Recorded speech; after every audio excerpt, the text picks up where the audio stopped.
Hello friends, बुकीपीडिया पर आप सभी का स्वागत है। आज हम बात करने वाले हैं the comfort crisis by Michael Easter book के बारे में।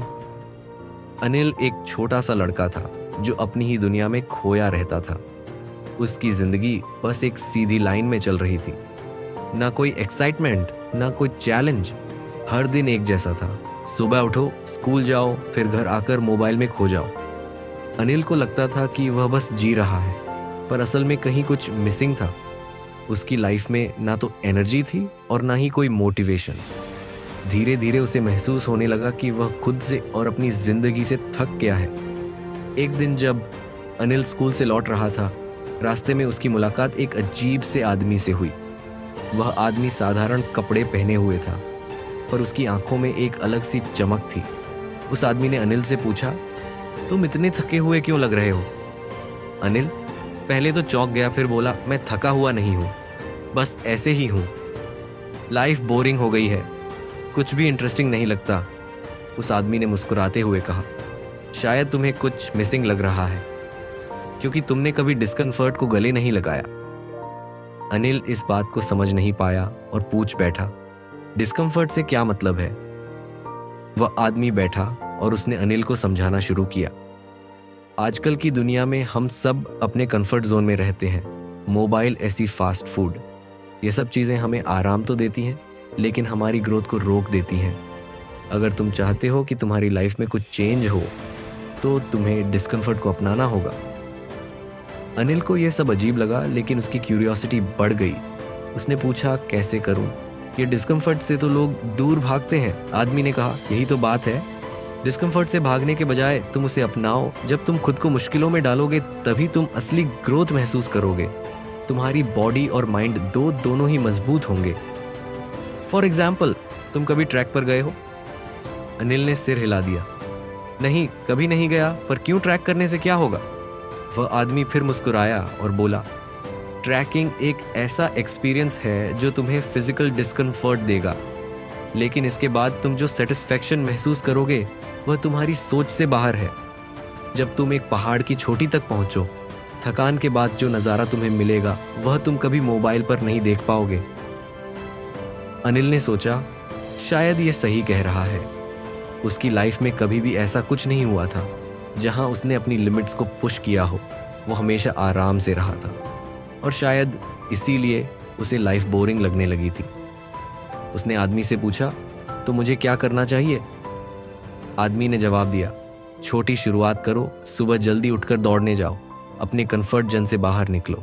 थोड़ा थोड़ा डिस्कम्फर्ट महसूस करो और उसे एंजॉय करो। तुम देखोगे कि यह डिस्कम्फर्ट तुम्हें कैसे मेंटली और फिजिकली स्ट्रांग बनाता है। अनिल ने सोचा, यह ट्राई करने में कोई हार्म नहीं है। अगले दिन सुबह जब अलार्म बजा, तो अनिल का मन किया कि वह स्नूजर और फिर से सो जाए, लेकिन उस आदमी की बातें उसके दिमाग में गूंजने लगी। उसने खुद को उठाया और बाहर दौड़ने निकल पड़ा। शुरुआत में उसके पैरों में दर्द हुआ, सांस फूलने लगी, पर उसने हार नहीं मानी। धीरे धीरे वह डिस्कम्फर्ट उसकी आदत बनने लगा। दिन बीतते गए और अनिल अब पहले जैसा नहीं रहा। उसने अपने कंफर्ट जोन को छोड़कर चीज़ों को एक्सप्लोर करना शुरू कर दिया। उसने हाइक्स पर जाना शुरू किया, न्यू स्किल्स सीखने की कोशिश की और खुद को चैलेंजिंग सिचुएशंस में डालने लगा। हर बार जब वह किसी चैलेंज को कंप्लीट करता, उसे एक नई एनर्जी मिलती। अब उसकी लाइफ बोरिंग नहीं थी। वह हर दिन कुछ नया करने की सोचता और हर बार खुद को थोड़ी मुश्किलों में डालता। उस आदमी की बातें सच साबित हो रही थी। डिस्कम्फर्ट उसे मेंटली और फिजिकली मजबूत बना रहा था। पर यह सिर्फ शुरुआत थी। अनिल को अभी और भी बहुत कुछ सीखना था। अनिल अब पहले जैसा लड़का नहीं रहा था। उसने डिस्कम्फर्ट को अपनाना शुरू कर दिया था, और अब उसकी लाइफ में एक्साइटमेंट भी था और एक नई एनर्जी भी। लेकिन उसे अभी भी यह एहसास था कि उसकी जर्नी बस शुरू हुई है।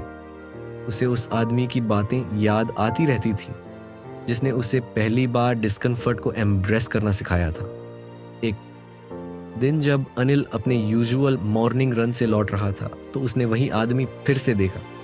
इस बार वह आदमी एक पेड़ के नीचे बैठा हुआ था, जैसे किसी का इंतजार कर रहा हो। अनिल उसकी तरफ बढ़ा और मुस्कुराकर बोला, आपकी बातें सच में काम आई। अब मैं पहले से काफ़ी अच्छा फील करता हूँ और लाइफ इंटरेस्टिंग भी हो गई है। आदमी ने भी मुस्कुराया और बोला, मुझे पता था कि तुमने डिस्कम्फर्ट को अपनाया होगा, लेकिन यह तो सिर्फ शुरुआत है, तुम्हें अभी और भी कुछ सीखना है। अनिल ने क्यूरियोसिटी से पूछा, और क्या सीखना बाकी है? आदमी ने कहा, तुमने डिस्कम्फर्ट को अपना लिया, ये बहुत अच्छी बात है। अब मैं तुम्हें एक और कॉन्सेप्ट सिखाने वाला हूँ, जिसे मिसोसोलॉजी एक जापानी प्रथा है जो खुद को चैलेंज करने और अपनी सीमाओं को तोड़ने से जुड़ी है। ये सिर्फ फिजिकल चैलेंज नहीं होता, बल्कि मेंटल फोर्टिट्यूड और सेल्फ डिस्कवरी का भी हिस्सा है। इसका मतलब है कि तुम ऐसा कुछ करो जो तुम्हारी कैपेबिलिटीज से बाहर हो, जिससे तुम खुद को नई ऊंचाइयों तक ले जा सको। अनिल थोड़ा उलझन में था, तो इसका मतलब है कि मैं कोई बहुत बड़ा चैलेंज उठाऊं, जैसे मैराथन या कुछ और? आदमी ने कहा, हाँ, पर इसका मतलब सिर्फ फिजिकल चैलेंज नहीं है। अगर आपको हमारी फ्री समरी अच्छी लगती है, तो आप हमारे चैनल को सब्सक्राइब कर सकते हैं, हमारी मेंबरशिप खरीद सकते हैं, या हमें यूपीआई के थ्रू सपोर्ट कर सकते हैं।